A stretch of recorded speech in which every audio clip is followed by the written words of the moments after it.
Excellente matinée à vous tous et toutes. Un grand bonjour depuis le 21 boulevard des Martyrs, le studio 7 très exactement. Merci de nous retrouver, merci de nous rester fidèles pour un nouveau tour de votre matinale, un melting pot d'actualité, du sport, de la culture, mais également de l'actualité de nos invités. Sera aujourd'hui notre invité, j'ai nommé docteur Lotfi Akrouf, qui est docteur en pharmacie. Il est là pour nous parler notamment des huiles essentielles et leurs vertus médicinales, considérées comme une alternative pour certains, ces huiles essentielles, leurs vertus, mais aussi leurs points positifs et négatifs à consommer avec modération pour certains. Sera de la partie Hicham Daou qui a réalisé et préparé le film documentaire Les Manuscrits d'Adrar, un extrait et un documentaire à ne pas rater qui sera diffusé prochainement sur les écrans de Canal Algérie. Et Faisal Blatar, artiste conteur, sera l'invité de Flab Nour aux côtés de Yazid Aït Mahidine avec un couffin bien rempli d'informations. J'ai envie de dire qu'à la dernière fois, souvenez-vous, dimanche dernier, il était là avec des oranges. Qu'est-ce qui nous a ramené aujourd'hui? Plus d'informations plus tard dans la matinale. Il sera également de la partie, j'ai nommé... Ramzi Mhamdi, bonjour. Bonjour, Mounir. Pour toute l'actualité sportive et le coup d'envoi de la CAN 2025 aujourd'hui, en attendant l'entrée en lice du 11 national. Ramzi, bonjour. Bonjour, Mounir, en ce dimanche glacial. Voilà, dimanche glacial. Justement, nous sommes le dimanche 21 décembre et l'hiver est bel et bien là avec des températures qui frôlent les 9-10 degrés du moins sur Alger et ses environs et des chutes de neige prévues toute la semaine sur les hauteurs du centre, est et ouest. On va faire, on va dire, le tour de la météo du moins de cette semaine qui se lance ou qui s'annonce bien frisquée.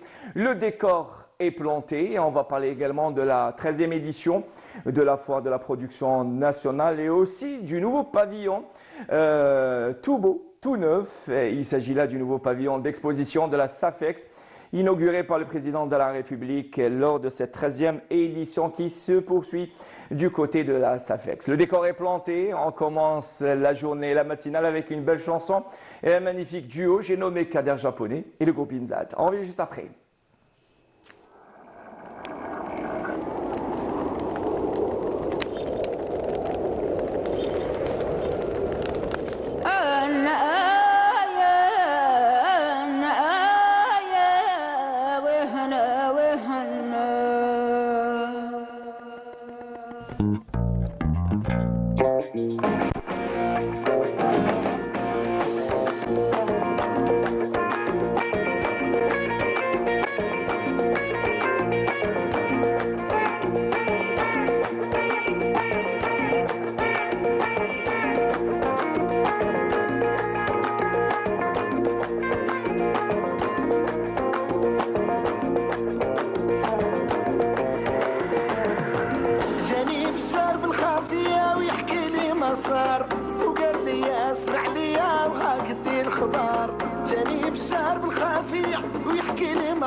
إله إلا هو تعالم القدر حليت عيني وعلى كتابي وفهمت الميساج ولا إله إلا هو عالم القدر إيه في الدار نتلاقاو وعلى راسي لي خلاها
Un titre indémodable et des rythmes entraînants, le duo, j'ai nommé Kader Japonais, le groupe Imzad à Taman Rasset où se tient le Festival culturel international de la musique du Sud et où est Amel Elmi que nous retrouverons plus tard dans l'émission à travers un duplex et ses invités.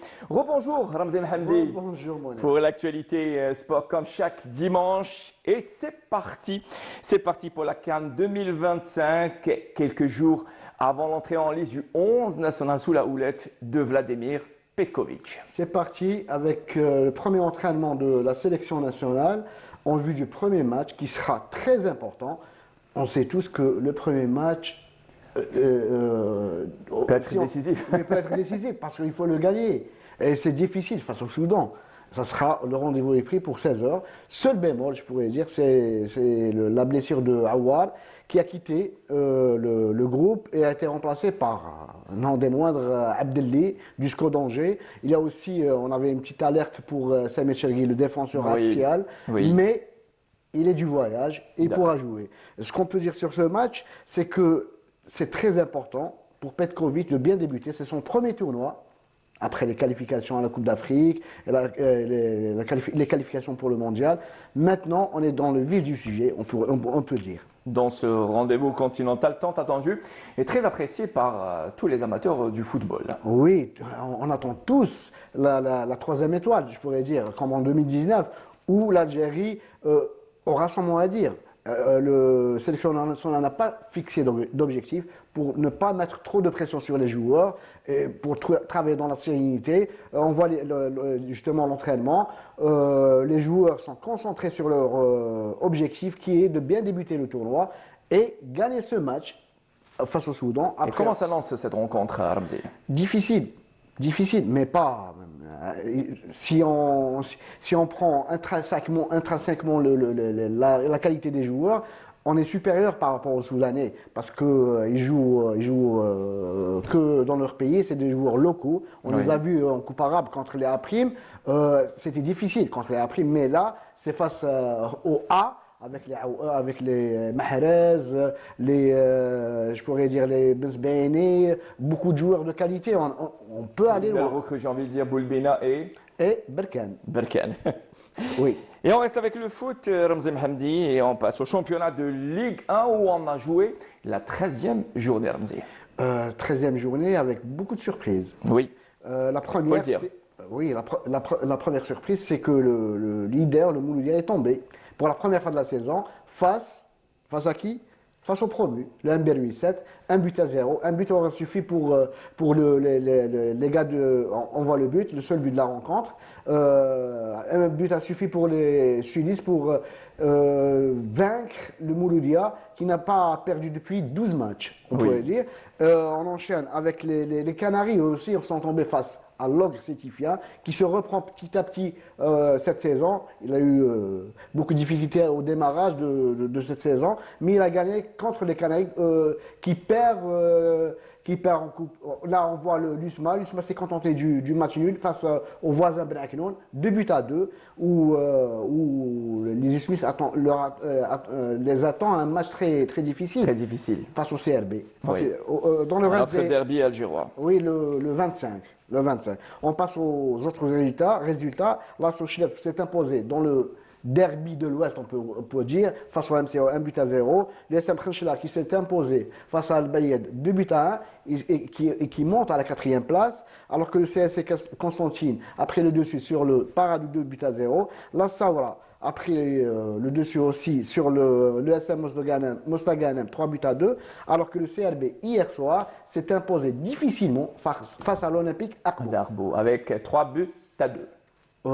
3 buts et 3 buts difficiles avec des supporters qui voulaient cette victoire parce qu'il y avait beaucoup de mauvais résultats, même s'il y a une qualification en Coupe d'Algérie et le départ du coach Ramovic qui part. Et avant de passer à l'autre actualité, les Jeux africains de la jeunesse qui se tiennent en Angola, se sont terminés, voilà, clôturés autant pour moi hier. On va rappeler que la télévision publique, le PTV, a acquis les droits de diffusion de plusieurs matchs de la CAN 2025, notamment les rencontres. 15 matchs très exactement. Et je le disais, les Jeux africains de la jeunesse qui se sont tenus en Angola et clôturés hier, et une belle moisson pour nos athlètes. 101 médailles. Oui. C'est pas un dalmatien, je pourrais dire. Avec 39 en or, 34 en argent et 33 en bronze. Ils se sont classés deuxième derrière l'Afrique du Sud. Bon, l'Afrique du Sud a eu 99 médailles, mais 49 en or. Une différence de 10 médailles parce qu'on comptabilise les médailles d'or d'abord, après l'argent et le bronze, avec 34 en argent et 19 en bronze. C'est de très bon augure pour les jeunes. Ils se sont donné à fond pour récolter 101 médailles. On peut dire que c'est un avenir radieux pour la jeunesse algérienne. Et peut-on dire que ces athlètes-là, c'est une pépinière à travers laquelle émergent de futurs champions du monde et champions olympiques, pourquoi pas? Dans toutes les disciplines, il y a eu de l'athlétisme, de la boxe, de la natation, du taekwondo, du judo. On peut dire que ça va. Sans une médaille, ça va. Voilà. Et rappelons que se tiendra au Sénégal les Jeux olympiques de la jeunesse en 2026. Voilà. Et merci en régie pour cette information. Il faut rendre à César ce qui appartient à César. Oui. Merci beaucoup Ramzi Mohamed. Merci pour toutes ces actualités sportives et rendez-vous dimanche prochain. Sinon, la rédaction sport de Canal Algérie continue, en information continue. Je le disais, l'actualité est marquée par la 13e édition de la foire de la production algérienne et l'inauguration du nouveau pavillon inauguré par le président de la République Abdelmadjid Tebboune qui avait lancé des messages fermes lors de l'inauguration de cette foire-là. Il avait rencontré de jeunes start-upers, mais également de grandes firmes de la production nationale. Ce palais, ou plutôt ce nouveau pavillon, flambant neuf, pourra abriter plusieurs événements. Je rappelle que le président de la République avait salué l'accompagnement de l'armée nationale populaire dans les plus grands projets entrepris par le pays. Et il avait également investi ceux et celles qui entravent l'économie du pays, notamment ceux qui spéculent, où il avait annoncé réitérer cette lutte contre la spéculation. On va découvrir avec Walid Yousfi, notre journaliste, ce nouveau et magnifique pavillon flambant neuf, au risque de me répéter, qu'abrite la SAFEX. C'est un reportage signé Walid Yousfi, on revient juste après. D'une superficie de plus de 33 000 m², cet espace stratégique vient s'ajouter à ceux dédiés à la promotion des produits nationaux et à la valorisation du label Made in Algeria. Pensé comme une vitrine économique, il offre aux entreprises un cadre optimal pour exposer, faire connaître et développer leurs produits. Nous avons eu l'opportunité avec l'association LANAXEL d'exposer le produit algérien, qu'il soit destiné à l'exportation ou non. Cet espace dispose d'une grande surface. La majorité peut y exposer, placer ses produits et les promouvoir. C'est une opportunité idéale pour promouvoir les salons algériens, à l'image de ceux des pays avancés. C'est une chance en or pour tous les opérateurs et nous l'attendions avec impatience. فيه ننتظروا به بأحر من الجمر كما يقولوا. الفضاء الجديد كان Cet espace nous donne la possibilité de présenter nos produits.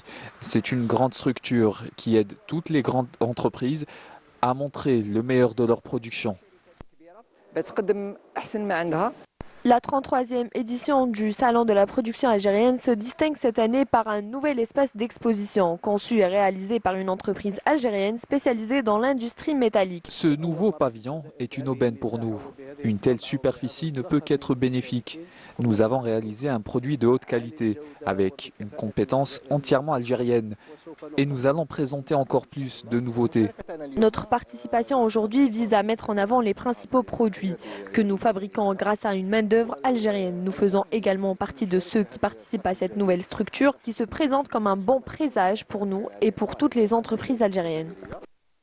Un espace économique d'envergure qui contribuera à valoriser la production nationale et à renforcer la visibilité du label fabriqué en Algérie, symbole de qualité et d'excellence.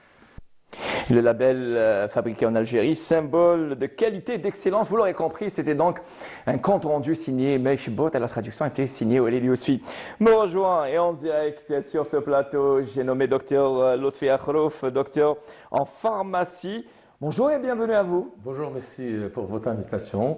Et c'est nous qui sommes ravis de vous recevoir sur ce plateau en direct en ce 21 décembre 2025 pour parler des huiles essentielles. Docteur Lotfi Akhrouf, vous êtes vous-même fabricant des huiles essentielles et on sait depuis la nuit des temps que ces huiles-là sont utilisées dans pratiquement tous les foyers pour des raisons, notamment pour traiter certains bobos. Docteur Akhrouf, Lotfi, pour le commun des mortels, c'est quoi les huiles essentielles? Bon, bonjour, rebonjour. Les huiles essentielles, on peut expliquer, il y a l'huile essentielle et l'huile végétale. Pour faire la différence déjà, il y a de différentes huiles essentielles et l'huile végétale.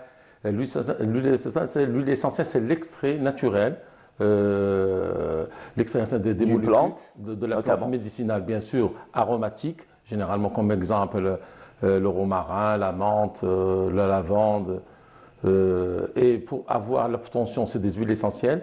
On a différentes extractions. C'est la distillation à chaud pour les huiles essentielles. On fait la distillation à chaud par la vapeur d'eau. La vapeur, exactement. La vapeur d'eau. Et pour l'huile végétale, c'est l'extraction à froid. C'est-à-dire, exemple, pour les amandes ou pour le figue de Barbarie, des graines de figue de Barbarie. Très bien. Et donc, ils ont fait l'huile essentielle. Elle a une concentration très, très puissante par rapport à l'huile végétale.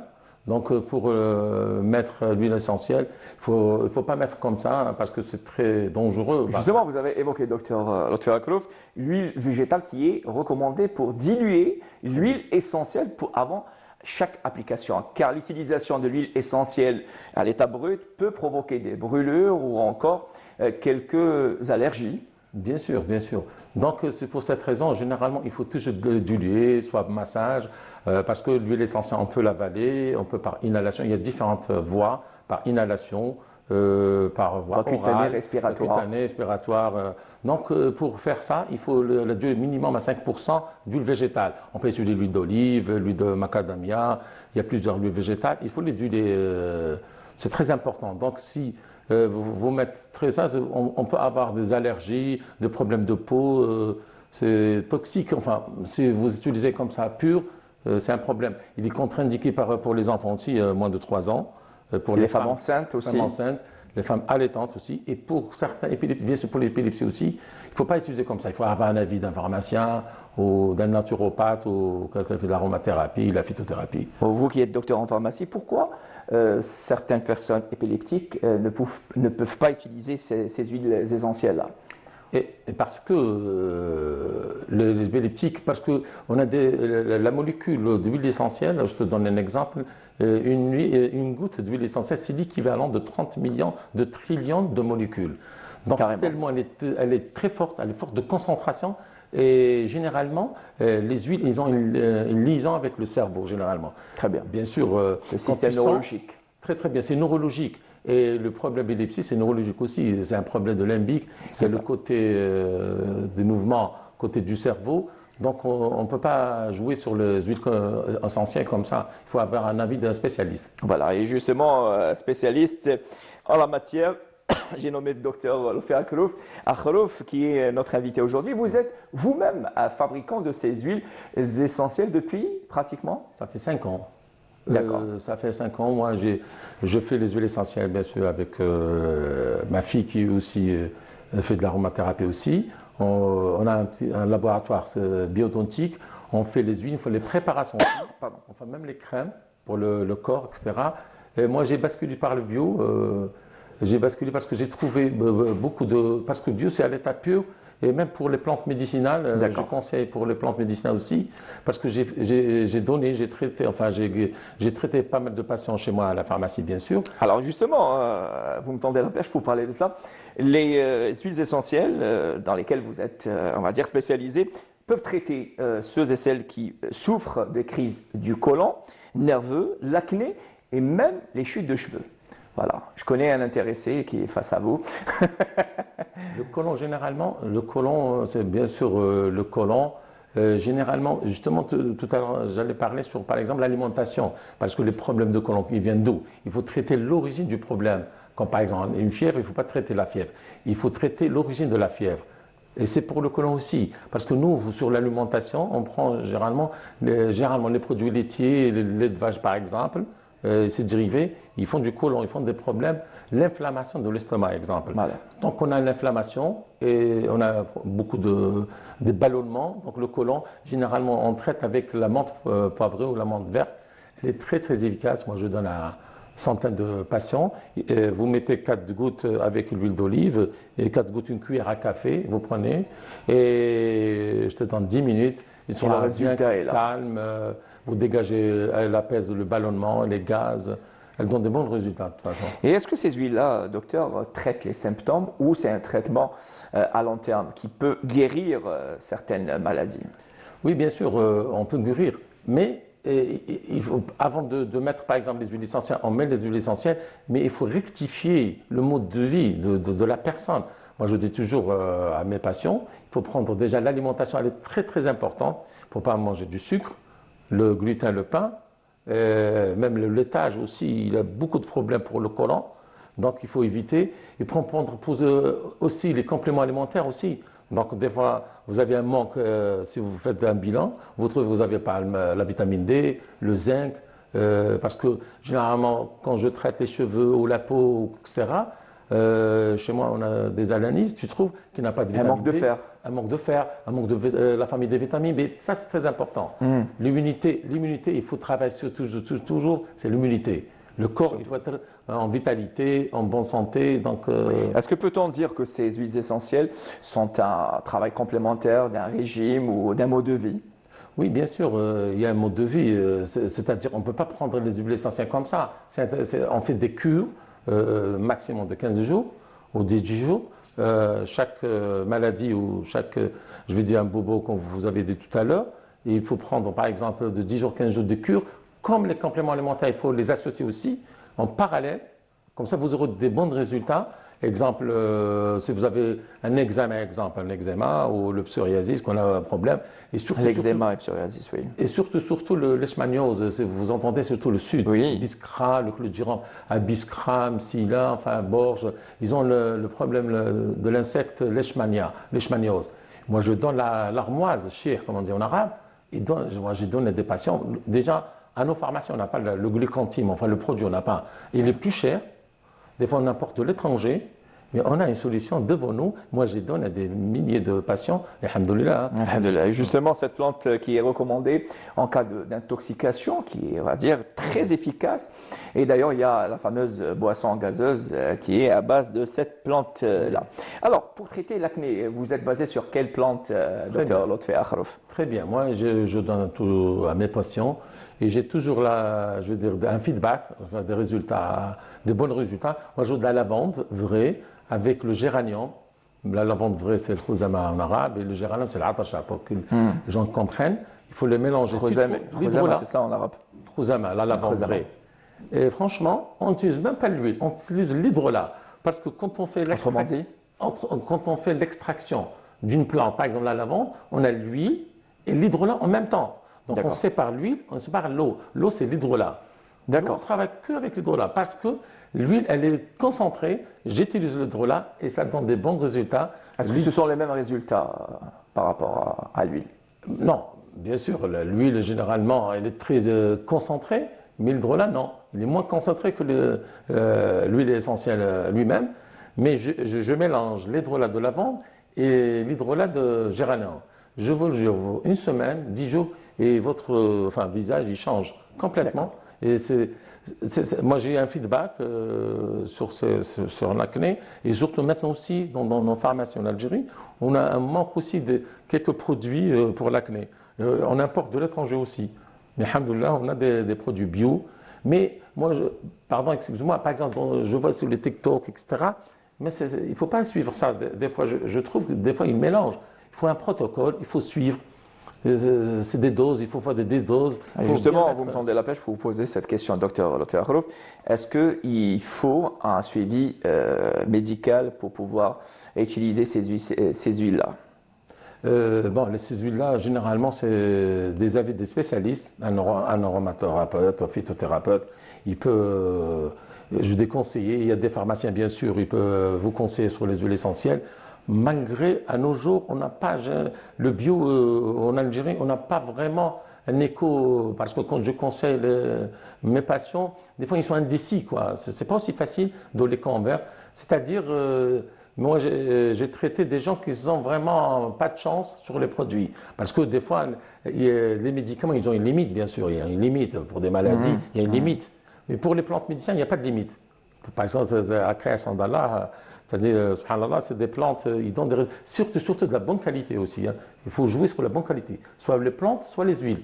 T'as pas les huiles essentielles. Et comment peut-on faire la différence entre un produit de qualité et un autre qui n'est pas de qualité? Généralement, moi, par exemple, je te donne un exemple, c'est dommage, je n'ai pas ramené avec moi l'huile. Si vous prenez un huile de menthe, exemple, même la boîte, elle est fermée, elle est posée et tu le sens. L'odeur de loin. Voilà. C'est l'odeur, c'est l'olfactif. On va jouer sur leur. Moi, j'ai vu des boutiques, j'ai entré, j'ai acheté, mais franchement, il n'y a rien d'odeur. Ils vendent, ça a bien bas prix, mais franchement, ils ne font rien. Et vos huiles essentielles, depuis 5 années, je pense qu'elles sont commercialisées. Elles sont commercialisées. Oui. Et est-ce que ces huiles-là passent par des laboratoires pour avoir un certificat, pour que ça soit certifié avant la commercialisation? Très bien, bien sûr. Moi, j'ai un petit laboratoire qu'on appelle la bioauthentique. Bien sûr, j'ai passé par des laboratoires. Même, j'ai fait des essais à l'étranger. J'ai fait des analyses à l'étranger. Mes huiles, j'ai des résultats à l'étranger. Et j'exporte quelques produits à l'étranger pour le. Pourquoi vous vous référez des laboratoires à l'étranger? Mais pour faire la différence, c'est tout. Mais sinon, on a des bons laboratoires aussi. J'ai des résultats, mais des fois, moi, je pense à l'exportation. Donc, il faut avoir les deux. Voilà, que ça soit certifié pour pouvoir commercialiser ces huiles-là, made in Algérie, puisqu'on parle de la production algérienne. Et le produit avec l'empreinte algérienne, oui, c'est un produit de qualité qui fait ses preuves. On parle des huiles et même autre chose, notamment sur le plan plutôt tout ce qui est produit agroalimentaire. On avait parlé de l'acné, on a parlé du côlon, et là on parle d'un sujet qui intéresse tout le monde, femmes et hommes. Il s'agit là de la chute de cheveux. Et il y a bien évidemment cette huile essentielle à base de romarin, sinon. De romarin. Mais le romarin, enfin, j'ai une préparation de 7 huiles essentielles, plutôt 4 huiles essentielles et 3 végétales. C'est un mélange? C'est un mélange, bien sûr. Là, je l'exporte aussi à l'étranger. J'ai pas mal de patients, j'ai des photos même sur mes patients. Ils ont calvitie, ils n'ont rien de cheveux. Et ça démarre à partir du 10e jour. Ça démarre. Moi, j'ai des photos avant et après. Il y a des repousses. Il y a des repousses. Ces huiles essentielles, je peux le dire, bien sûr, ce n'est pas un secret. Il y a le romarin, qui est le principal, l'huile de raisin, l'huile de jojoba, l'huile de la menthe, la lavande, l'huile de coco. Enfin, même si vous donnez cette liste d'huiles, oui, il y a un dosage bien précis signé Dr Lotfi Akhrouf. Justement, on parle de. Est-ce qu'on peut parler d'un remède pour chute de cheveux? Oui, donc, comme j'ai dit tout à l'heure, il faut les huiles essentielles, il faut l'accompagner avec des compléments alimentaires. Encore une fois. Il faut prendre du zinc, il faut prendre la vitamine D, la vitamine C aussi très très bien. Mais c'est l'immunité déjà, et le zinc qui participe à l'acné, il participe aux chutes de cheveux, il participe même pour pour les diabétiques, parce qu'il apaise le pancréas aussi. Donc c'est très important les compléments alimentaires. Moi je conseille toujours en parallèle. Comme ça vous aurez surtout la famille des vitamines B. Avec ces huiles-là, vous aurez des bons résultats sans souci, quoi. Excellent. Et justement, vous avez parlé de votre chère fille, mademoiselle Akhrouf, Oui. qui est spécialisée en Aromathérapie, bien sûr. Autrement dit, C'est-à-dire, elle utilise les huiles, elle fait les préparations, elle a fait des stages aussi. Donc, elle est spécialiste, elle fait même les savons bio, on fait les savons à base de figues de Barbarie, les savons à base de chamel. Et c'est nos produits des aides algériens. made in Algeria. Made in Algérien. C'est des produits algériens à 100%. Il y a, soit l'emballage, soit tout c'est algérien.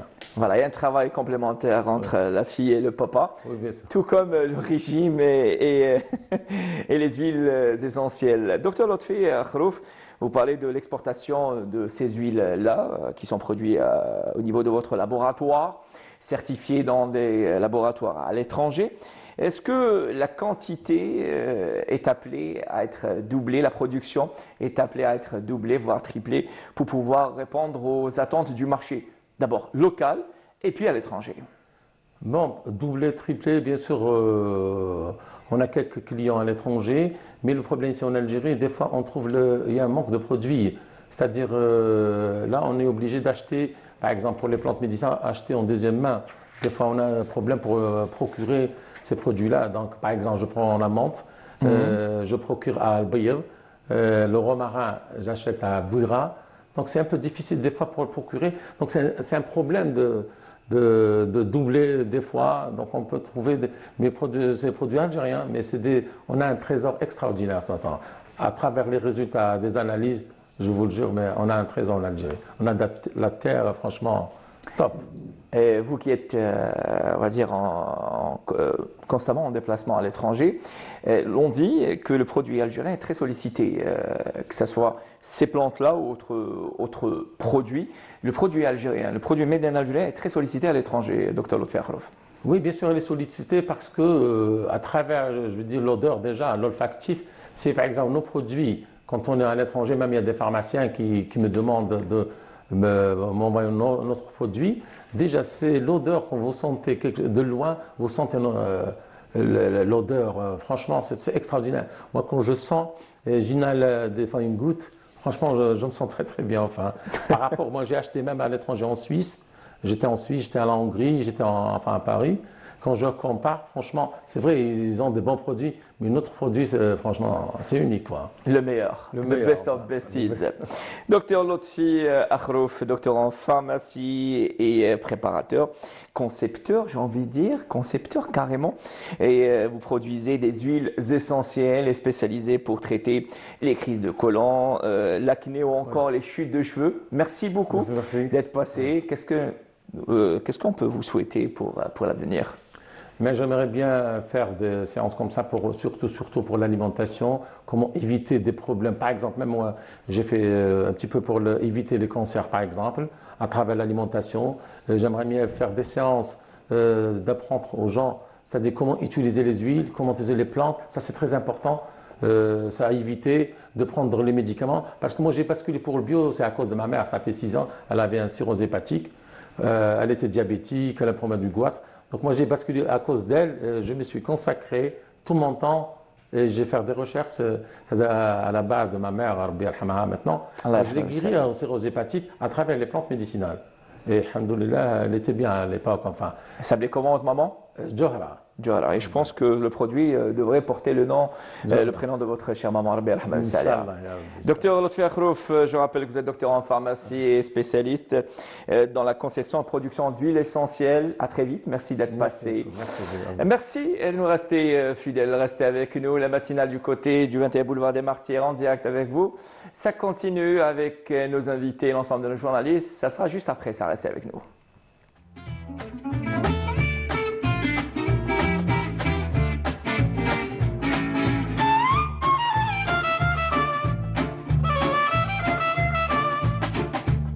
وحداني غريب أنا عايش وحداني غريب أنا عايش وحداني غريب يا هاتف ليك العنوان كلم لي الوطن الحبيب الحبيب الحبيب كلم لي الوطن الحبيب الحبيب الحبيب جزائر زينة البلدان جزائر زينة البلدان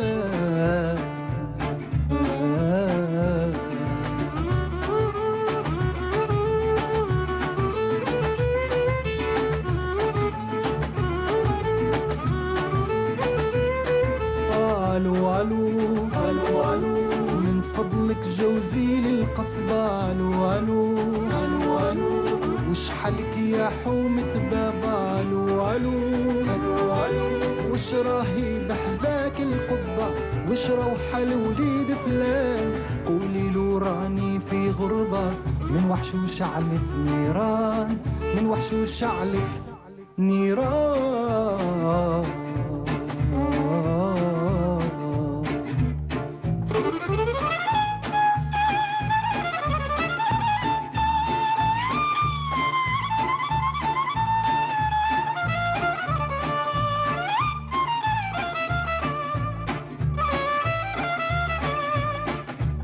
وحداني غريب أنا عايش وحداني غريب أنا عايش وحداني غريب يا هاتف ليك العنوان كلم لي الوطن الحبيب الحبيب الحبيب كلم لي الوطن الحبيب الحبيب الحبيب جزائر زينة البلدان جزائر زينة البلدان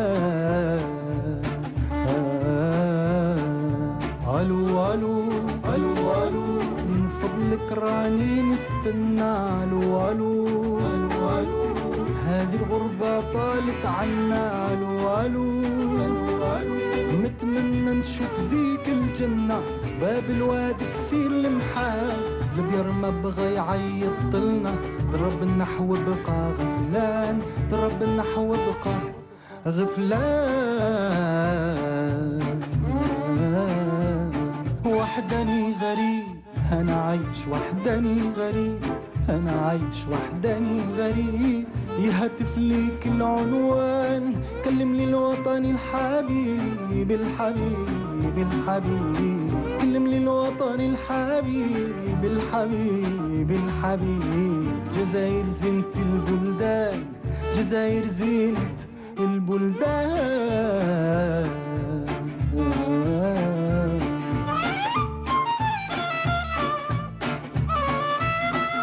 Magnifique, le cover signé Samir Hamza Namira, cet artiste égyptien qui a repris l'une des plus belles perles du regretté El Hajj El Hachmi Grouabi, Jazair Zint El Bouldan, et c'est pas Yazid Aïd Mahdin qui va dire le contraire. Et Yazid, bonjour. Bonjour, Zint El Bouldan. Zint El Bouldan, en rouge vêtu, c'est une belle couleur, c'est celle de l'amour, c'est celle du feu. L'amour-passion. Et la passion, voilà, l'amour-passion. Yazid, aujourd'hui, je le disais avec votre coup fin, il n'a pas ramené de fruits aujourd'hui, mais il a ramené de l'actualité et des informations. Aujourd'hui, Yazid va nous parler notamment des croisières qui font un halt, qui accostent à Alger, la Alger Zint El Bouldan, Alger la Blanche. Il va parler également de la nouvelle édition, la 3e édition de la foire de la production algérienne, aussi de Zitouni. Je vais parler en fait premièrement du cinéma, puisque... Justement. Oui, voilà. On va parler du cinéma, on fait notre cinéma. On va parler de Rachid Bouchareb. Rachid Bouchareb au Festival international de Jeddah, donc Red Sea Film Festival à Jeddah, où il a annoncé à une revue américaine, magazine Variety, une nouvelle production. Une nouvelle production, Regan. Regan, c'est un film sur les essais nucléaires français en Algérie. Donc, ce film intitulé Regan, c'est l'histoire d'un berger à qui on a confisqué son troupeau et on l'a obligé de travailler sur le site des essais nucléaires. Donc, il revient sur ça. Il était sur l'histoire de ce berger et en toile de fond, relater ce qui s'est passé par rapport à ces essais nucléaires, par rapport à Gerboise Bleu. Donc, oui. Et puis, il a commencé déjà à faire un court-métrage l'année dernière. C'est Boomerang Atomique. C'est un court-métrage de 20 minutes sur les essais nucléaires et c'était à base d'archives. Donc, il a pratiquement compilé toute une compilation d'archives sur ce qui s'est passé par rapport aux essais nucléaire. C'était donc dans la revue, dans le magazine Variety, le célèbre magazine américain, où il revient sur son film Reagan. Le tournage est prévu pour le printemps, donc pour le mois d'avril, à Timimoun et à Taman Rasset. Rachid Bouchar, réalisateur des films indigènes ou encore Hors la loi, un film avec lequel il avait participé au Festival de Cannes au nom de l'Algérie. C'était un film qui avait défrayé la chronique à l'époque et qui avait évoqué les massacres du mai 45. Oui. Et on reste toujours dans le cinéma puisque le Harrach fait son cinéma. Le Harrach fait son cinéma. Et puis il convoque T-Rex, il convoque les dinosaures, le Jurassique, et c'était vraiment au grand bonheur des enfants, malgré la pluie, mais il y avait une foule nombreuse, il y avait beaucoup de monde qui sont partis voir les dinosaures, donc ils étaient en famille, et nous allons voir des images, ça se passe à Al-Harrach, donc c'est l'entreprise écolo d'Al-Harrach, c'est une entreprise donc de gestion de Oued Al-Harrach, c'est à vocation aussi de divertissement et écologique, de loisirs. Donc il y a eu ce grand moment où beaucoup d'enfants ont profité donc c'était le vendredi, et ça va se dérouler jusqu'au 28 décembre, donc avis à tous les parents pour voir un peu les dinosaures. On les voit là. Il y a parce que j'ai ma fille qui aime vraiment les dinosaures. Tyrannosaure, Triceratops, Pitrosaure, Diplodocus, Baryonychus. Au grand bonheur des enfants et des parents ensemble. Et puis, il faut rappeler que nous avons notre musée des dinosaures à El-Biyad. C'est l'architecte suisse Daniel Gratalou qui a conçu donc ce musée des dinosaures du côté donc de El-Biyad. C'est je pense que c'était du côté de. Voilà, on voit les images donc de ce musée des dinosaures. On peut le visiter du côté de Ain Safra, et c'est la région désertique de Louis el-Djir, à 50 km de l'ouest de Ain Safra. Donc il y a le dinosaure de Ain Safra, il s'appelle Sauropodos. Donc Sauropodos, vous pouvez aller à Ain Safra pour les vacances scolaires, visiter ce musée assez particulier. D'ailleurs, même l'architecture, c'est l'architecte suisse Daniel Gataloup. Daniel Gataloup. Et on peut visiter un musée à ciel ouvert du côté de Djelfa en allant vers Mesed, la nouvelle wilaya. C'est donc un magnifique musée à ciel ouvert. On peut trouver des traces de dinosaures selon les spécialistes, et du côté de Ain el-Bel dans la wilaya de Djelfa. Et on va parler tourisme maintenant. Tourisme, puisque depuis un bon moment, depuis presque 3 ans, il y a des croisières, il y a pratiquement des bateaux de croisière qui accostent au port d'Alger. Nous pouvons les citer: le Viking Saturne, la Pérouse, le Bougainvilliers, le Cornithian et Daniel. Daniel, Cornithian.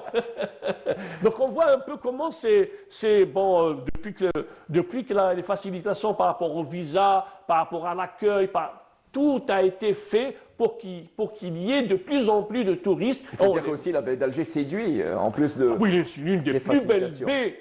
D'ailleurs, je sais pas, il y avait un grand cinéaste qui a dit, qu'il était à la terrasse de l'Horace, il a dit: Alger, une ville qui se regarde. Oui, donc on voit là donc tous les croisières, les paquebots là, voilà, qui font du soleil, de la beauté, passage par Alger. Donc ils font le jardin d'essai, la Casbah, Notre-Dame d'Afrique, pratiquement le musée du Bardo, le musée des Beaux-Arts, le musée des Antiquités. Donc ils ont pratiquement un programme vraiment riche pour découvrir.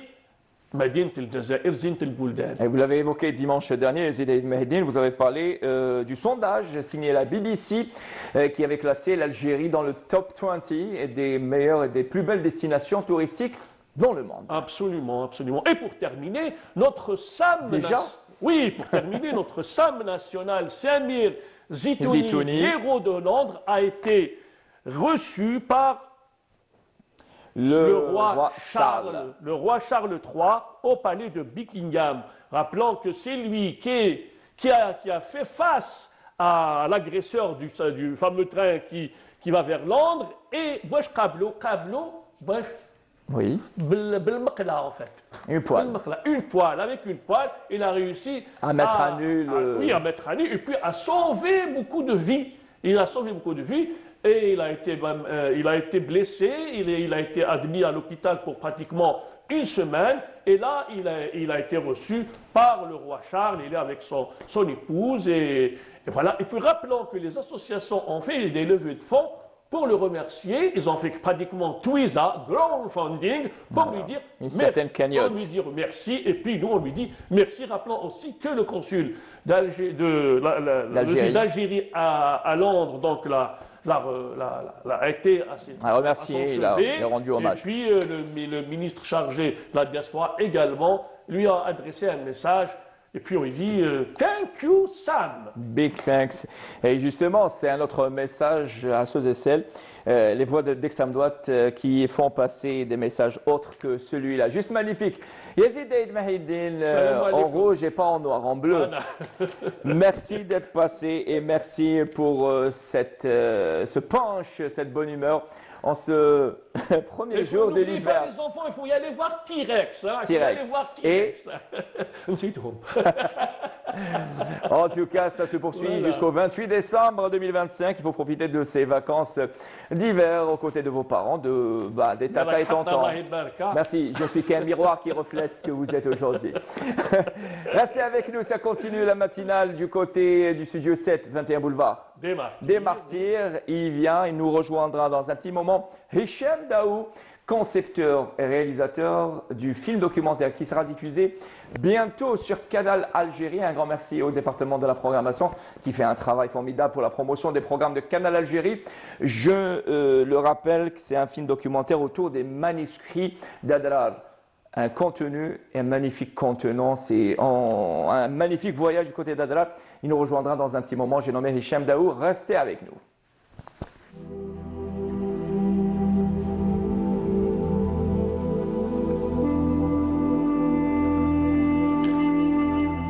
Ancien centre caravanier et intellectuel, Tamantit, situé dans la région du Touat, dans la wilaya d'Adrar, était un carrefour commercial important sur les routes transsahariennes. Cette position a favorisé les échanges non seulement de marchandises, mais aussi de savoir, ce qui a engendré une importante production de manuscrits, ainsi qu'un foyer de l'érudition islamique.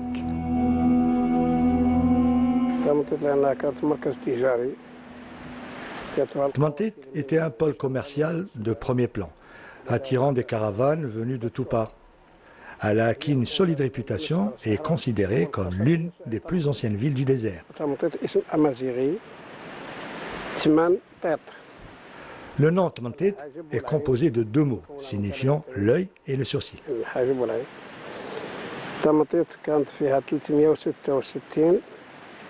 On dit qu'il y avait 366 kasbahs dans cette région, correspondant au jour de l'année, servant de relais pour tous les voyageurs. La ville comptait 66 savants et abritait une variété de métiers, ainsi qu'une maison consacrée à l'écriture de manuscrits. Une des raisons de la présence de ces manuscrits dans la région est l'existence d'une école externe. La première a bénéficié d'un règlement intérieur instauré par Sidi Ahmed Didi en 1922, lui permettant de devenir un internat dès la première année. Cela fait maintenant plus de 103 ans que l'école existe, attirant des élèves de toutes les wilayas, ainsi que de l'extérieur du pays. De nombreux érudits, tels que Ibn Battuta et Ibn Khaldoun, y ont étudié, tout comme Sidi Mohamed Belkbir et Sidi Mohamed Adda de la région d'Al-Mni'a, Hassil Garra. Sidi Ahmed Belounas et d'autres savants ont également laissé leur empreinte ici.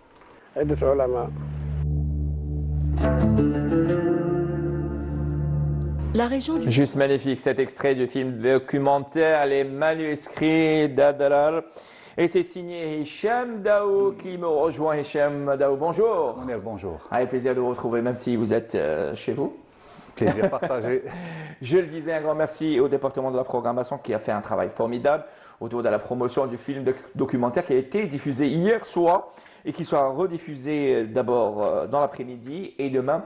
C'est entre autres œuvre de Hicham Daou. Vous n'êtes pas à votre première production, Hicham Daou. Vous nous avez habitués aux quatre coins de l'Algérie avec notamment des émissions telles que Escapade ou encore Planète DZ.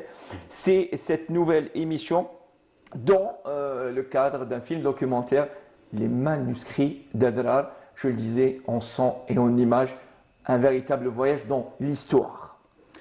Effectivement, Mounir, c'est une suite logique d'un parcours destiné à la promotion de la destination Algérie, ainsi que sur notre patrimoine, notre riche patrimoine.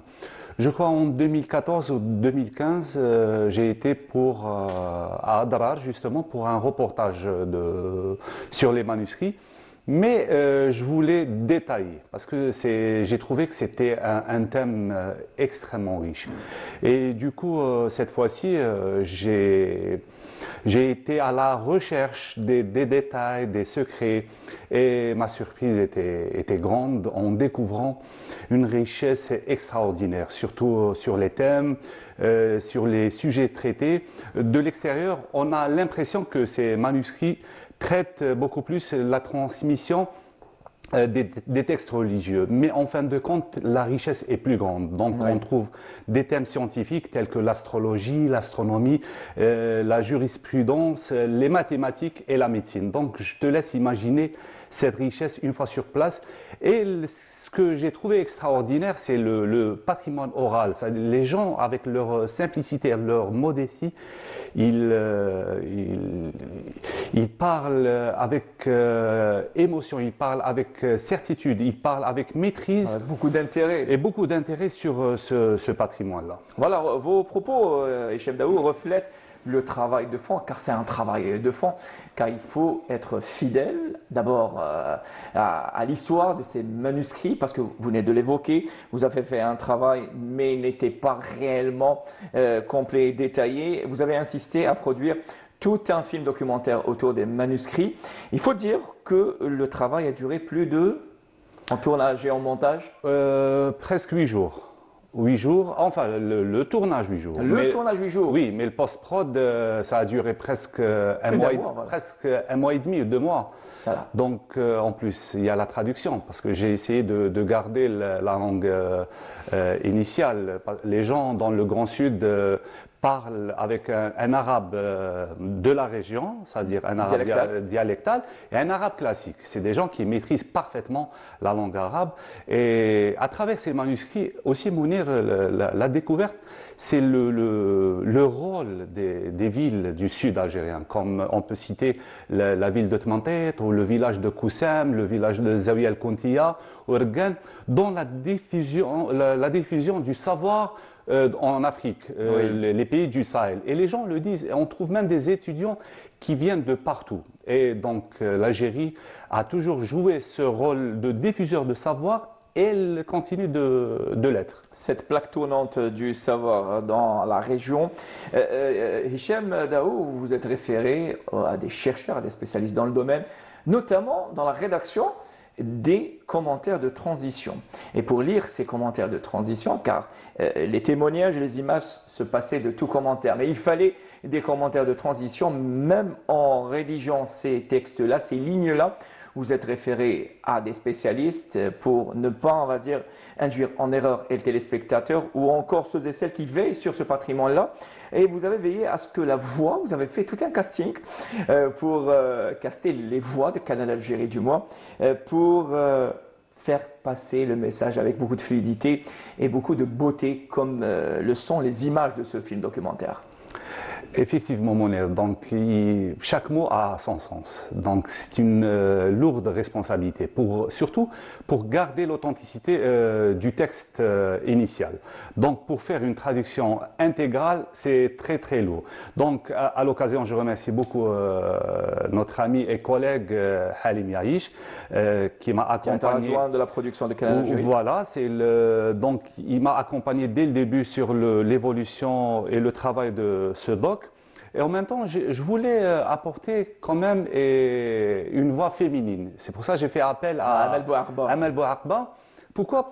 Parce que j'ai toujours voulu utiliser une voix féminine pour exprimer le son du désert. Donc, j'ai pas trouvé, j'ai trouvé Amel Bouarba pour appuyer justement ce sens. Et j'ai utilisé aussi la traduction avec les collègues service de l'info. Et j'ai fait appel aussi à quelques amis, parmi Nabil Kitouni.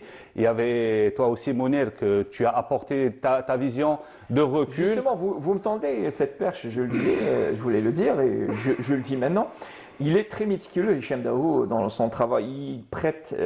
Il est très attentif aux commentaires et aux observations des uns et des autres. Vous ne dénigrez aucun commentaire, justement. Vous demandez à ce que ceux et celles qui vous entourent aient un regard et un commentaire de recul, avec beaucoup de recul. Et je voulais vous remercier car vous faites d'abord ce travail pour les téléspectateurs et que ça soit un travail complet, du moins vous essayez que ça soit un travail complet et une future archive pour la télévision publique, Hicham. C'est très important parce que initialement on fait ce genre de, ça veut dire un travail d'archive, répertorier tout ce qui est patrimoine oral, matériel, immatériel demeure dans notre intérêt, dans la promotion de la destination Algérie. Et les manuscrits, c'est un sujet parmi plein de sujets qui constituent la richesse de notre patrimoine. Donc, je voulais justement traiter ce sujet qui est, je trouve, très très important. Et ce n'est juste une petite partie, parce que le savoir et le contenu est vraiment grand par rapport à ces œuvres-là. Et je tenais à le signaler que Hicham Daou assure le tournage, c'est lui qui est derrière les objectifs, même s'il y a une équipe qui l'accompagne, il est aussi au montage, à la préparation. On peut dire que vous êtes l'homme de fer. C'est une passion. Quand il y a la passion, on essaie de donner le meilleur de nous-mêmes.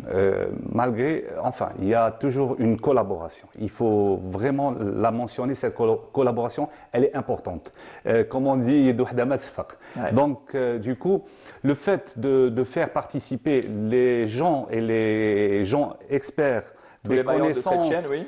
Et ça donnera un fruit quand même très très important et très riche en matière en fond et en fond. Rappelons le titre de votre film documentaire, Hicham Daou. Alors, les manuscrits du Sud, je crois que c'est Le secret des sables. Le secret des sables, vous allez... c'est comme ça que j'ai intitulé le film documentaire. Juste magnifique. Même le titre est magique. Merci beaucoup, Hicham Daou, concepteur, producteur du film documentaire Les Secrets ou Le Secret des Sables autour des manuscrits du Sud. Merci beaucoup pour cette pépite. Merci, permettez-moi. Et alors, on peut avoir l'exclusivité, prochaine destination, prochain thème? Alors aussi, c'est un thème qui est hyper important, qui me tient à cœur, c'est le cheval-barbe. Le patrimoine animalier de notre cher pays. Je peux vous recommander déjà Tiaret. Quand on dit le cheval-barbe, certainement... Et on dit Tiaret. Voilà. Merci beaucoup Hicham Daou d'être passé. Je rappelle que Le Secret des Sables, film documentaire autour des manuscrits du Sud, sera rediffusé normalement cet après-midi. J'espère qu'on me le confirme en régie, et rediffusé demain sur les écrans. Vous pouvez le revoir à travers la chaîne YouTube de Canal Algérie, Le Secret des Sables. Hicham Daou, merci beaucoup et bonne journée. Merci. Il est l'heure de retrouver du côté de Tamanrasset où se tient le festival culturel international de la musique du Sud. Amel Elmi aux côtés de ses invités. Amel, à vous.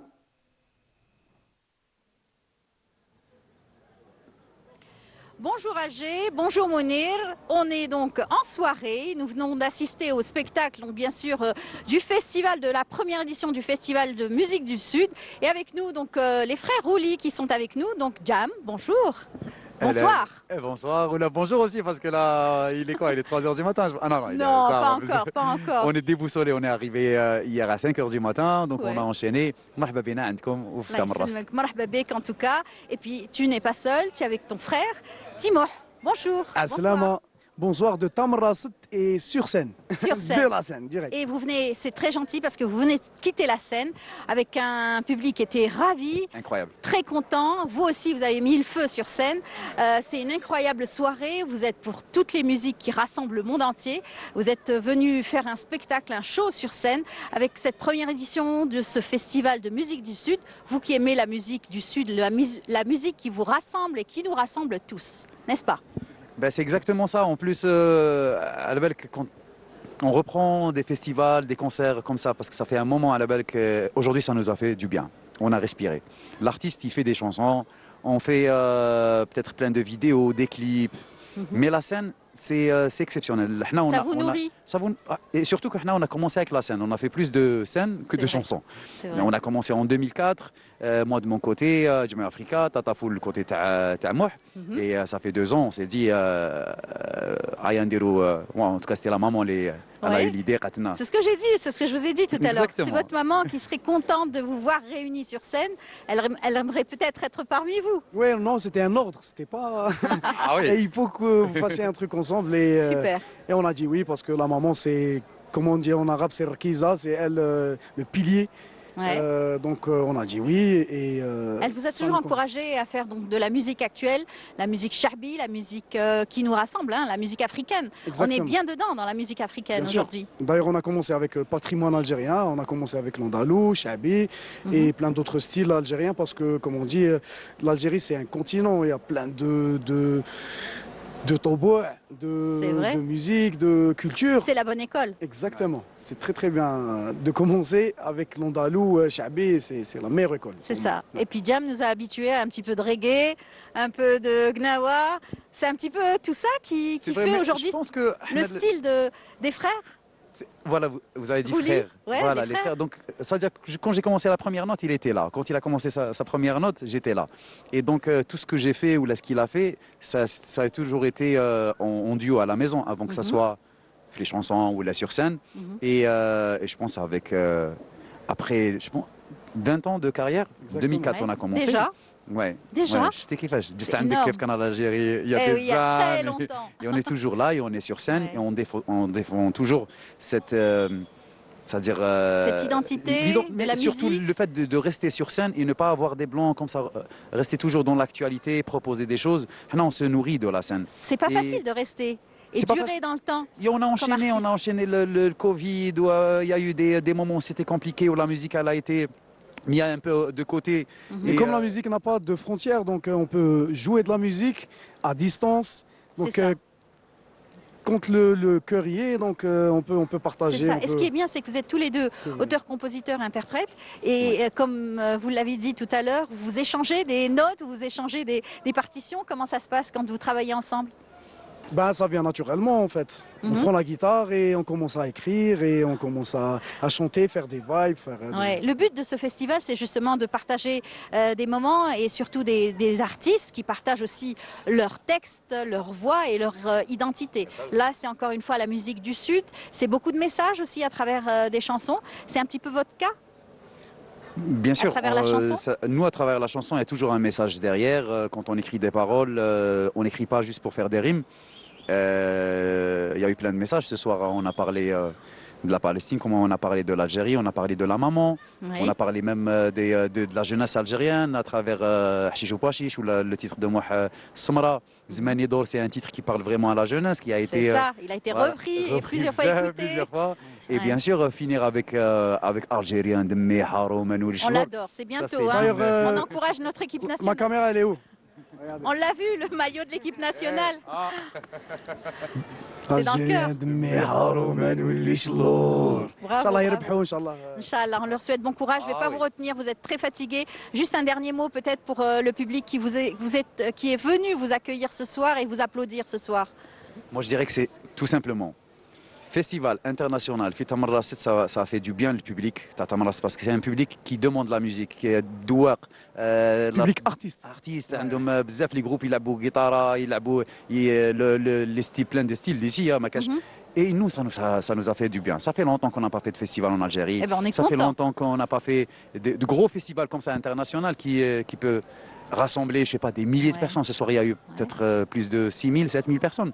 C'est incroyable. Exactement. Et- Sans pour autant aussi oublier vos amis, les Ouais. artistes aussi, que vous retrouvez à chaque fois que vous en avez l'occasion sur des scènes pareilles.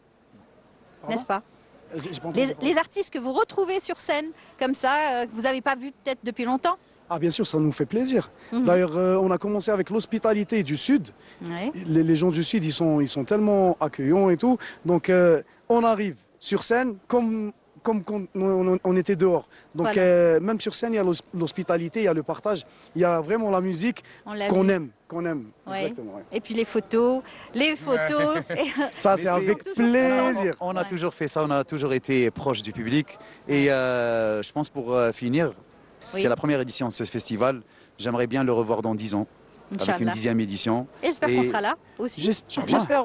En tout cas, voilà, on demande la continuité. Et je finis avec ce qu'a dit. Avant ça, je pense que Thomas Sankara avait dit un pays sans culture, c'est un pays un peu perdu. Donc il ne faut pas qu'on oublie la culture. Il ne faut pas qu'on oublie que voilà, un pays lesmloutanique, voilà des événements comme ça où on fait de la musique, où on partage ce qu'on est en train de préparer chez nous, ce qu'on est en train de. C'est un travail. C'est vrai. Et c'est un vrai. lien avec voilà, un public. Voilà. Et nous, on est là, on sera toujours là, même dans les 69 wilayas, c'est ça. 69, Donc, voilà. si vous nous appelez, on est là. Eh ben bravo. À n'importe quel moment, on vient et on ramène Goumbri, Qarqabou et on va chanter pour l'Algérie. Et puis vous avez toujours été là quand on vous a sollicité, on vous a invité. Merci encore d'être toujours parmi nous. Un dernier mot peut-être pour votre actualité? Le cinéma peut-être? Pour le moment, la musique, comme le projet il est à Raouj des Tuya, donc on Ça a fait préparé.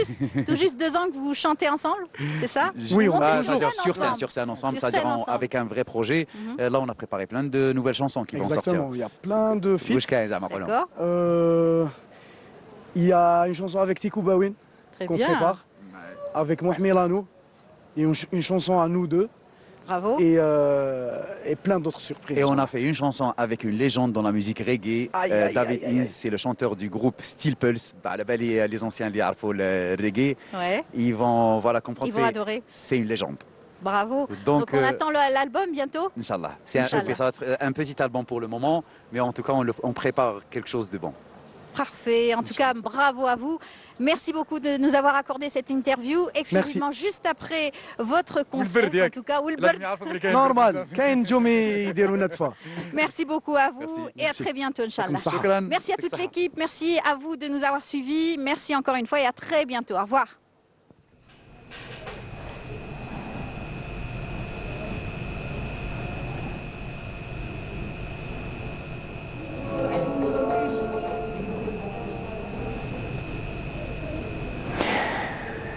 Merci Amel Almi et à vos invités, les frères Rouli. Je suis fan, personnellement, je suis fan de leur musique et de ce qu'ils font. Ça les réussit et j'espère que ce festival sera de retour.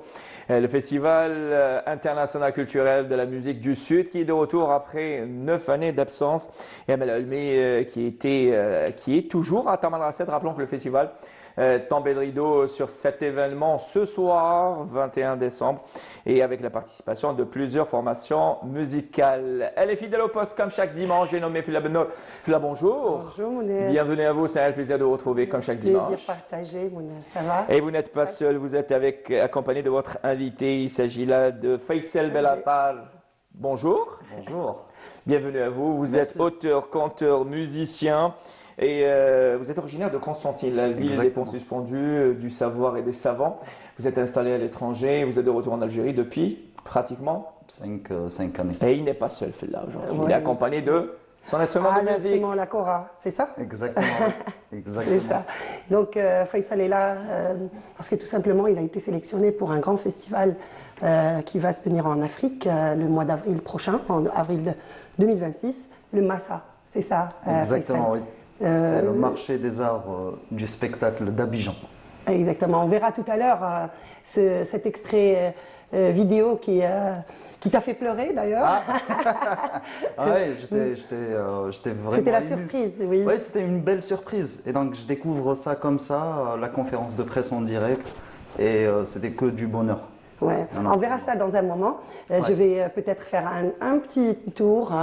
Allez, vous avez annoncé cet événement dimanche dernier. Dimanche dernier, on n'a pas eu le temps de voir la vidéo, mais aujourd'hui, c'est pour ça que Faisal est là pour en parler. Parler de ce spectacle qui va être aussi au programme de cet grand événement, un des grands festivals au monde. C'est le plus grand, de par son ampleur et sa qualité de sélection, c'est l'événement incontournable de la scène artistique et des arts du spectacle en Afrique. On voit directement la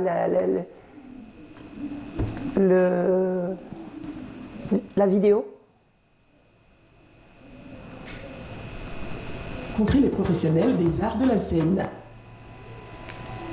Dans le cadre donc du Massa Marché, je dis bien du Massa Marché, puisque nous avons 2 volets. Ils ont examiné 1866 dossiers de candidature provenant de 51 pays africains qui se sont donc enregistrés via la plateforme officielle du Massa. À l'issue de ces travaux, donc le CAI a sélectionné au total 60 artistes et groupes artistiques, donc originaires de 28 pays. Dans 4 groupes retenus, Faisal Bellatar de l'Algérie.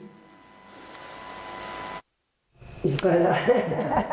Tu es encore ému quand tu revois ces images, cette annonce. C'est pas rien, 1860 candidatures de 51 pays africains. 51 pays africains, ils ont retenu que 60 artistes. Ils ont retenu 60 de 28 pays, 1860 candidatures de 51 pays africains. Exactement. Ce qui est important, c'est que Faisal sera le seul Algérien qui va représenter l'Algérie pour cet événement important. Le Massa. Honneur et plaisir. Et donc la réaction comme ça. Au fait, il faut savoir que le Massa, c'est pas un festival en vérité. C'est un marché de l'art. C'est un marché des arts du spectacle, là où il y a plus de programmateurs, des commissaires de festivals, des directeurs artistiques de structures de par le monde qui sont invités. On est à peu près à 300 métiers des arts et de la culture qui sont invités, qui seront face à ces artistes sélectionnés. Et le président du comité artistique international, parce qu'ils ont pris 23 experts de par le monde pour sélectionner soigneusement les candidatures, et il avait déclaré que pour cette année, pour la 14e édition du Massa, il existe depuis 28 ans, parce que c'est une biennale. Donc ça sera le meilleur de par sa qualité artistique. Donc ça, c'était la déclaration du président du comité des arts international. Et donc du coup, ces experts des arts de la scène, ils seront en face des prestations des artistes et qui vont sélectionner. Ça va créer une ça dynamique va booster et du mouvement. L'entrepreneuriat culturel, dont on parle souvent. Exactement. Ouais. Oui. Donc la promotion des projets qui vont peut-être faire le tour du monde. Effectivement. Pour certains, en tout cas. Effectivement, oui. C'est ce qu'on espère pour toi. Donc après chaque représentation, il y a du B2B avec ces directeurs artistiques dans des rooms comme ça, et tu rentres, tu expliques. Une sorte de plateforme et tremplin pour tous les artistes qui vont participer, pour pouvoir participer à d'autres événements. C'est un marché qui a installé une industrie, une économie de la culture qui donne de la viabilité aussi à l'événement. Et parlons de culture, justement, on va aller jeter un œil de ce qui se passe à l'étranger avec nos Algériens. Ouais. Donc il y a une expo d'abord à la Grande Mosquée de Paris, une très très belle expo de Baya, les toiles et les peintures de Baya qui sont exposées jusqu'au 31 janvier 2026 à la Grande Mosquée de Paris, qui a drainé beaucoup de monde. Une très très belle expo à visiter en tout cas. J'aimerais aussi parler, si tu me permets, Mounir, bien sûr, du mois de la langue arabe qui a été jusqu'au 18 décembre, jusqu'à la journée mondiale de la langue arabe ce 18 décembre. J'aimerais parler d'une libraire qui est installée à Paris, au cœur de Paris, et qui fait la promotion de la langue arabe à travers sa librairie. Elle s'appelle Hajira, elle est originaire de Ain Defla, et elle fait beaucoup pour cette génération qui se cherche, qui a une identité algérienne et amazigh et arabe, qui veut aussi tout savoir de la langue arabe. Un retour aux sources, si on veut. Donc on va écouter peut-être tout de suite Hajira Koulou Bahloul, c'est ça. Bonjour Canal Algérie, avec vous Hajira, originaire de la ville de Khmis Mliana, de la wilaya de Ain Defla. Je suis l'heureuse et la très fière fondatrice de la librairie Aïcha, qui est une librairie bilingue arabe-français située dans le 13e arrondissement. Et au-delà de l'aspect de commerce de proximité, la librairie Aïcha est un acte militant et citoyen.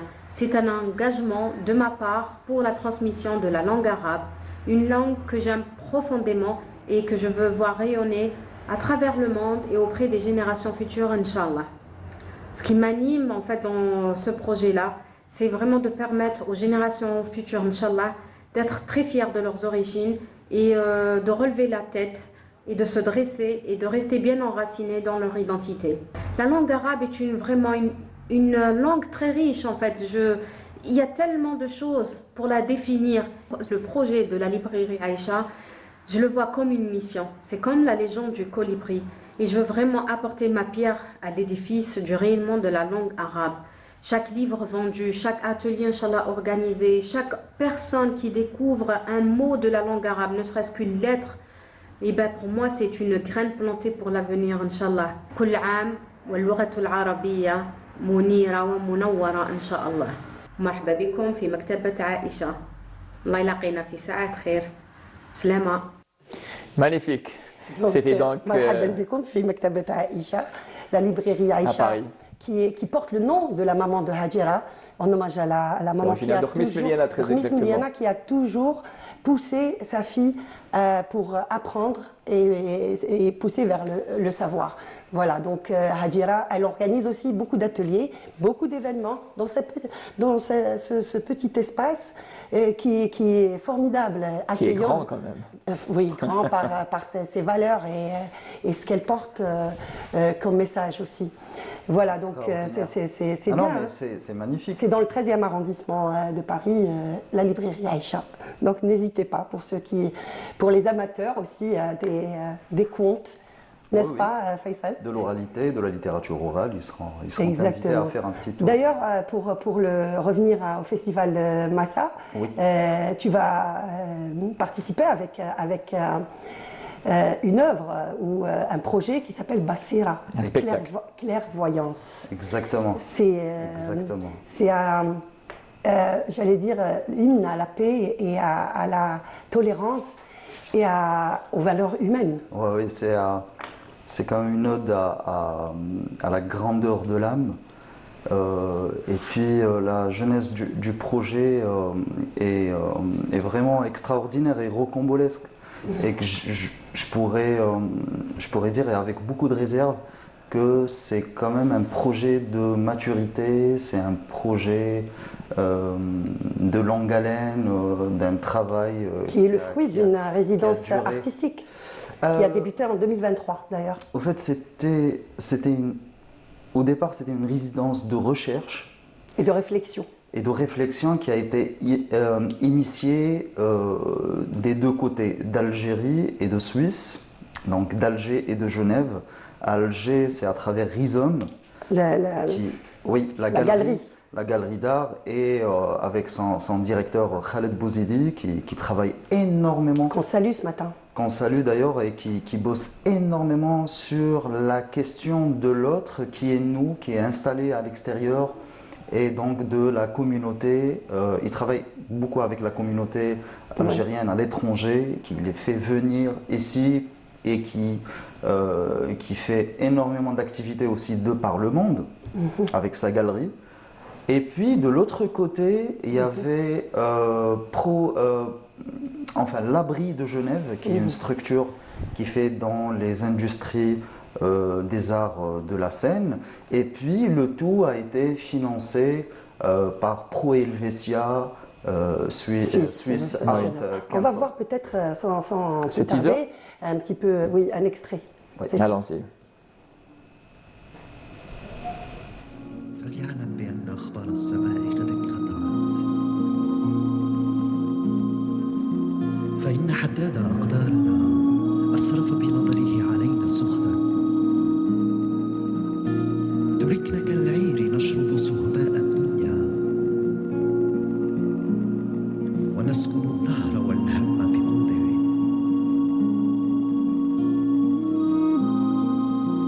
فهنيئا لأهل الدير بما صنعوا ويحهم كم يدعون الفتن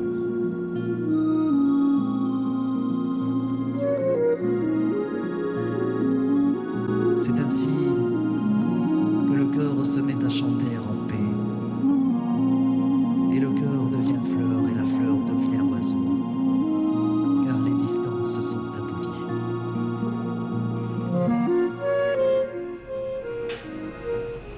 Magnifique, magnifique. Ouais, extraordinaire. Ouais, très belle c'est- rencontre. Et en fait, c'est le génie de Khaled Bouzidi qui avait décidé de nous faire rencontrer tous les deux. Donc il y a Eloi Kalem qui est suisse, qui est installé à Genève, qui joue de la clarinette, du saxo basse et de la raïta aussi. Un peu de ney parce qu'il a fait un séjour, Il y a un une long fusion, séjour. une sonorité qui est exceptionnelle. Oui, en fait, c'est quand même un brassage des deux identités, deux êtres avec leur ouverture et leur altérité qui se Oui. rencontrent. Donc Eloi qui a séjourné en Égypte aussi pendant une longue période de sa vie, qui a appris un peu ses sonorités du ney et tout. Et puis après, moi, africain qui joue sur un instrument ethnique. Donc la rencontre, c'était extraordinaire. Et l'instrument est là, on pourrait peut-être... Mais avant, si vous m'avez fait la Benor, avant d'aller l'apprécier, Faisal Balatar, notre invité aujourd'hui, pourquoi clairvoyance? Pourquoi le Basira? Ah, Basira. Au fait, Basira en lui-même, le projet, quand je l'ai écrit, j'essayais de répondre un peu à un questionnement qui m'avait accompagné tout au long de mon existence. Donc, Basira, c'est une recherche effrénée et une expérimentation sans relâche pour trouver un interstice et un lieu sûr pour parler des thèmes larges et complexes de la spiritualité. Les thèmes d'aujourd'hui, d'ailleurs, actuels. Oui. Exactement, la spiritualité entre modernité et ancienneté, la place de la spiritualité dans les sociétés contemporaines, le Ça rapport qu'on interpelle. entretient C'est avec sa C'est un spiritualité. peu philosophique, ça relève de la philosophie. Exactement. En même temps, Existentiel. c'est les sujets de Oui, et puis après, l'actualité. il y a 3 axes pour discuter tout ça. Et c'est ce qui rend la chose très très intéressante. Donc on a de la littérature orale, on a de l'expérimentation sonore parce qu'on avait créé un laboratoire sonore qu'on avait érigé avec le laboratoire des neurosciences à Genève. Et puis après, il y a un volet architectural dans ce projet parce qu'on essaye de proposer aussi avec cette forme de spiritualité, on essaye de trouver de nouveaux circuits pour les arts de la scène. Et on va faire plaisir. Oui, allez-y. De sortir un peu des scènes de tous les jours et de s'installer dans des lieux insolites et qui répondent bien évidemment au caractère architectural qu'on avait choisi, qui est le brutaliste. Et on va apprécier un petit extrait. Allez, rapidement. Avec plaisir. Il Et puis, fait ce comme on est bâtard. dans la langue arabe, Oui. le mois de la langue arabe, donc le projet, je l'ai écrit dans les 2 langues. Excellent. Ouais. Faisal Balatar, conteur, auteur, musicien, aujourd'hui l'invité de Flabenol dans cette matinale en ce 21 décembre 2025.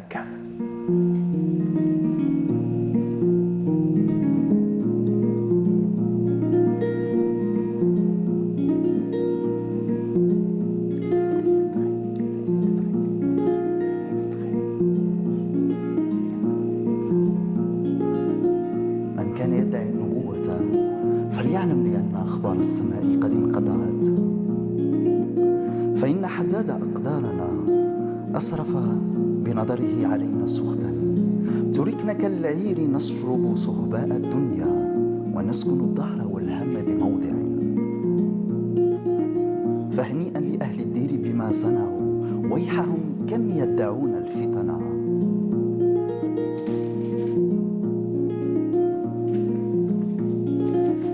Gloire au Seigneur, créateur des êtres et de la lumière. Gloire à ces âmes qui tirent la flèche du Seigneur pour toucher la tribu des ennemis de la connaissance.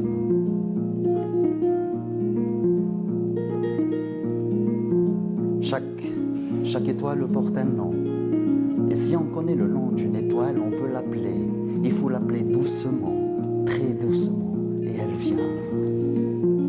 Là où l'on porte la tête haute, là où la connaissance est libre, là où le clair courant de la raison ne s'est pas perdu ensablé dans le désert des habitudes stériles, là où les mots viennent des profondeurs de la vérité, dans ce paradis de liberté, vivent nos ancêtres en paix.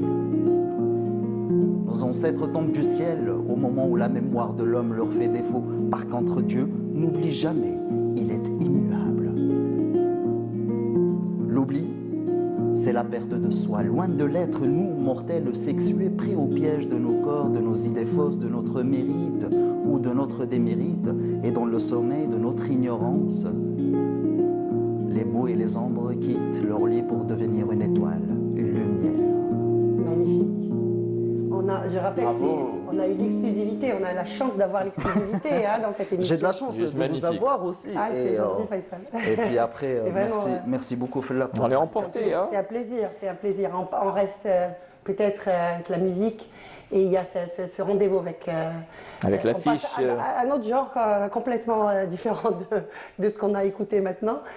C'est Brahim Hadj Qassem. Le Hafzi, l'Andalou, c'est pas vraiment très loin. Ah, quand même. Ah bah écoute, moi je viens aussi très de cette spirituel. école. Hein. Exactement. Je pense que le Malouf aussi. Hein. Oui, c'est très spirituel même. Clairement. Qui va être le 27, qui sera présent à Alger. Le 27 décembre, à l'Opéra d'Alger, il va se produire à l'Opéra Balemsey à Alger. Exactement. Et on a le plaisir de le recevoir. Brahim Hadj Qassem, qui est professeur de mathématiques. On voit l'affiche. Donc, je crois qu'on va... C'est à partir de 19h à l'Opéra d'Alger. Balemsey, un grand bonheur de son public. On va le recevoir le vendredi, peut-être 26. La veille de cette soirée. Il sera là avec nous sur ce plateau. On l'espère en tout cas. Et ce qui est extraordinaire, c'est qu'il avait déjà travaillé sur un projet de conte il y a 2 années. Justement, oui. Et c'était extraordinaire, oui. C'est comme ça que j'avais fait sa rencontre. En tout cas, je te remercie Faisal d'avoir accepté notre invitation. Merci. Nous faire confiance. C'est un plaisir de te recevoir. Et on va se donner rendez-vous en avril. Ah bah oui. À Abidjan. Oui, à Abidjan. Peut-être vous serez pour Canal Algérie couvrir cette édition. Pourquoi pas. Et accompagner notre cher artiste, auteur, musicien et également conteur. Juste magnifique. Des dates en Algérie? Prévues en Algérie? Ah bah pour le moment non. Mais à l'étranger. Sinon j'aimerais bien. Sinon je voudrais bien, oui, bien évidemment. Bien évidemment, mais j'ai des projets que je vais proposer pour le début d'année au ministère de l'Éducation nationale. C'est une série sur... non, c'est la route du sel. C'est la route du sel et de l'or. Oui, que je vais proposer pour faire tourner un peu dans les écoles et trouver un nouveau moyen. Et au fait, la route du sel et de l'or, c'est un outil pédagogique qu'on va essayer de proposer aux apprenants. Et la route du sel part de Tlemcen, c'est là où est originaire Hadj Qassem. Oui, voilà. Exactement. Donc on terminera peut-être sur cette note, une belle note. Beaucoup de projets, Inch'Allah, qui vont se concrétiser. Avec plaisir. Il y a des projets. En fait, cette année, c'était vraiment un tremplin. C'était vraiment un tremplin et que je m'estime vraiment heureux d'avoir produit autant.